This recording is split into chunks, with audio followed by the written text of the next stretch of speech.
आपस की फूट। प्राचीन समय में एक विचित्र पक्षी रहता था।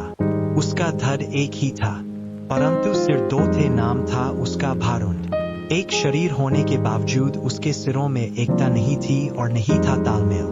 वे एक दूसरे से बैर रखते थे। हर जीव सोचने समझने का काम दिमाग से करता है, और दिमाग होता है। सिर में दो सिर होने के कारण भारुंड के दिमाग भी दो थे, जिनमें से एक पूरब जाने की सोचता तो दूसरा पश्चिम। फल यह होता था कि टांगे एक कदम पूरब की ओर चलती तो अगला कदम पश्चिम की ओर, और भारुंड स्वयं को वहीं खड़ा पाता था। भारुंड का जीवन बस दो सिरों के बीच रस्साकसी बनकर रह गया था। एक दिन भारुंड भोजन की तलाश में नदी तट पर घूम रहा था कि एक सिर को नीचे गिरा एक फल नजर आया।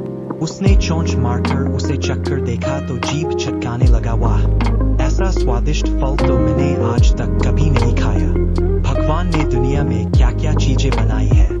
अच्छा है, जरा मैं भी चखकर देखूं, कहकर दूसरे ने अपनी चोंच उस फल की ओर बढ़ाई ही थी कि पहले सिर ने झटककर दूसरे सिर को दूर फेंका और बोला, अपनी गंदी चोंच इस फल से दूर ही रख। यह फल मैंने पाया है और इसे मैं ही खाऊंगा। अरे, हम दोनों एक ही शरीर के भाग हैं। खाने पीने की चीजें तो हमें बांटकर खानी चाहिए। दूसरे सिर ने दलील दी। पहला सिर कहने लगा, ठीक, हम एक शरीर के भाग हैं। पेट हमारा एक ही है। मैं इस फल को खाऊंगा तो वह पेट में ही तो जाएगा और पेट तेरा भी है। दूसरा सिर बोला, खाने का मतलब केवल पेट भरना ही नहीं होता भाई। जीभ का स्वाद भी तो कोई चीज है। तबीयत को संतुष्टि तो जीभ से ही मिलती है। खाने का असली मजा तो मुंह में ही है।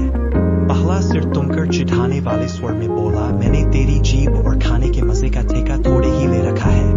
फल खाने के बाद पेट से डकार आएगी। वह डकार तेरे मुंह से भी निकलेगी। उसी से गुजारा चला लेना। अब ज्यादा बकवास न कर और मुझे शांति से फल खाने दे। ऐसा कहकर पहला सिर चटकारे ले लेकर फल खाने लगा। इस घटना के बाद दूसरे सिर ने बदला लेने की ठान ली और मौके की तलाश में रहने लगा। कुछ दिन बाद फिर भारुंड भोजन की तलाश में घूम रहा था कि दूसरे सिर की नजर एक फल पर पड़ी। उसे जिस चीज की तलाश थी उसे वह मिल गई थी। दूसरा सिर उस फल पर चोंच मारने ही जा रहा था कि पहले सिर ने चीखकर चेतावनी दी, अरे अरे, इस फल को मत खाना। क्या तुझे पता नहीं कि यह विषैला फल है? इसे खाने पर मृत्यु भी हो सकती है। दूसरा सिर हंसा, हे, तू चुपचाप अपना काम देख। तुझे क्या लेना है कि मैं क्या खा रहा हूँ? भूल गया उस दिन की बात। पहले सिर ने समझाने की कोशिश की, तूने यह फल खा लिया तो हम दोनों मर जाएंगे।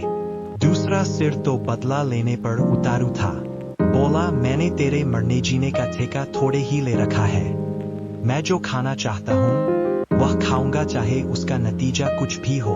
अब मुझे शांति से विषैला फल खाने दे।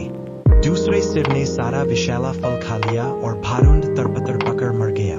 सीखा, आपस की फूट सदा ले डूबती है।